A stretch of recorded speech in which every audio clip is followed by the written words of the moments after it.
What's up, guys? I know that it's been a while. I know that I said that I was gonna post every Monday. These past 2 weeks have just been really rough and busy and overwhelming, and that's kind of what I'm gonna be talking about in this episode. Basically of how to get yourself out of a rut, because I've definitely been in a mental rut these past 2 weeks. But yeah, thanks for joining me and welcome to In the Grind.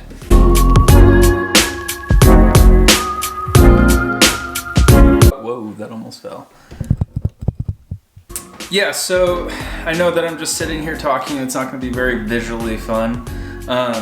But these past 2 weeks have been pretty rough. And I don't know, I kind of struggle with that. My wife calls it I don't know if this is inappropriate, but my wife calls it my 3-month cycle.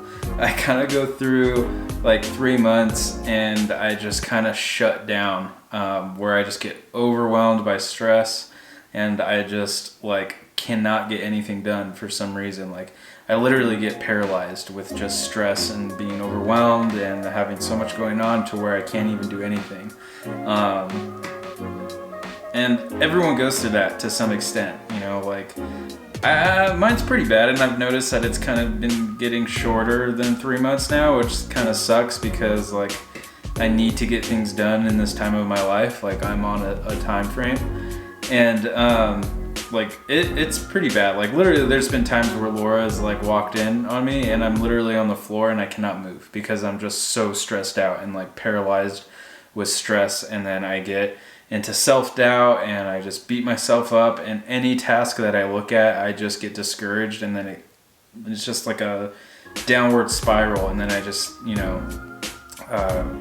I just spiral down, and it's hard to get myself out of that, and being kind of vulnerable with that, but everyone goes through it, like I was saying. And I mean, these are my things that I do to get me out of that kind of situation. I like to call it the 5 steps of getting yourself out of a rut. Not saying that this is the way and this is the only way, but this helps me. My number one thing to do to get myself out of that place is look at my why. Why am I doing this? Why am I trying to work so hard? Why am I putting these goals, these big goals, in front of me? And my biggest why, is I know the kind of life that I want, and I know that life will be able to give my family stability, and I'll be able to help a lot of people at the same time. And that's my biggest thing, bigger than being financially free or anything like that. But my biggest why, I have a soft spot for veterans, and I know what I'm doing. I have bigger plans down the line, in some years, to where I can help a lot of veterans, and I'm excited about that, and that gets me motivated. People are depending on me, whether they know it or not. I know in the future that people are going to depend on me, so I need to get my butt in gear. So that's one reason. That's kind of my be blunt with myself kind of talk. The second thing, number 2, is surround yourself with what you love. Surround yourself with loved ones. Talk with your loved ones. Really just tell them what's going on. I would not be able to do it without Laura, and kind of talking out this is what I'm struggling with. I don't know why it's happening, but I just need to vent. And if you bottle all that stuff in, that's just going to eat you alive. If you talk it out in existence, and when it's out, it's out. And it doesn't belong in your head, doesn't belong in your heart, it doesn't belong there. And that brings me to my next one, number 3. Whatever faith you are, my faith, you just be in your faith. Read your word. I read my Bible, and I get something out of that, and just I pray, and not in a way of oh God, why me, but just give me the strength, the motivation, endurance, and usually I get some revelation out of that, and that's not the only time I read my Bible or pray or anything. I try to read it every morning before I start my day. a lot of people think, you know, with their faith or their God or whatever, that they only should come to them in crisis. And I mean, I'm guilty of that, and that's kind of like adjusting that, you know, thinking of I can come to my God whenever, whether I'm on top or I'm on the bottom end of struggle. You know, it just it's good to spend time in your faith, whatever that may be. And number 4 is do something physical. Do something physical, anything. Get in the gym, go on a walk, get outside, anything, because it gives endorphins, you know. And recently I just joined this fighting gym. If anything, I would consider anyone to join a fighting gym because it is the best stress relief. Laura tells me, she's like, you pay money to get beat up? And I'm like, oh yeah, but I get to beat people up too, so it's a lot of fun. And you I'm doing jujitsu and like Muay Thai kickboxing right now, but jujitsu, it's almost like chess but with your body. So it's pretty fun, and it gets you thinking, and you get those endorphins, and you get outside, you meet people, you get your mind off of whatever business or work that you're doing. And number 5 is just don't, like, when you have goals, like, they're not gonna happen overnight, you know.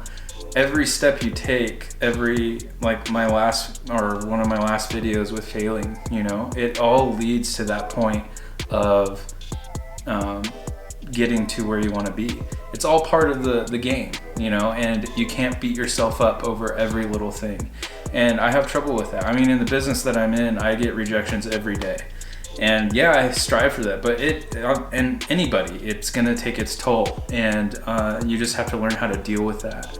And you have to understand that it's not the end of the world, you know. And I'll be honest with you, I let my thinking get to me sometimes, and I just kind of beat myself up, and I feel sorry for myself, and like that's like no way to do anything or this business, you know. So, but yeah, so I just encourage you guys, wherever you're at, just know that there's other people dealing with the same thing. You're not the only one going through it. You're not the only one that sees, even the simplest things like a sink full of dishes and thinks like, this is a huge mountain, I can't get over this.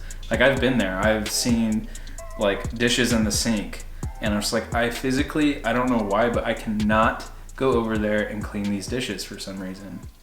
And it's just this big mental thing. And just know that you're not alone, and that everyone goes through it, and it's just a matter of retuning your mental state, you know. And those kind of 5 things, and obviously there's other ones that's going to be different for everyone, but that's what helps me, you know. And it may not be in that order or anything like that, but it's not the end of the world, and that's not the rest of your life, you know. Wherever you're at, things will come to if you put in the work. Excuse me. But yeah, so I know this episode was after a long wait, if any of you guys were waiting, my 42 subscribers. I'm sorry that I was late, but I will try to get back on track. I kind of have a refresh, you know. I took a couple days, went to the beach, and just kind of hung out with the family. And that's another thing too, take a mental health day.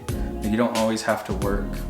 My mom taught me that. I remember being younger in school, she would sign us out, and they would ask for the reason, and she would say they need a mental health day. So take your mental health days, get refreshed, get back on track, and then just get after it. But thanks for joining me, and I'll see you guys, I promise, next Monday. All right, have a good one.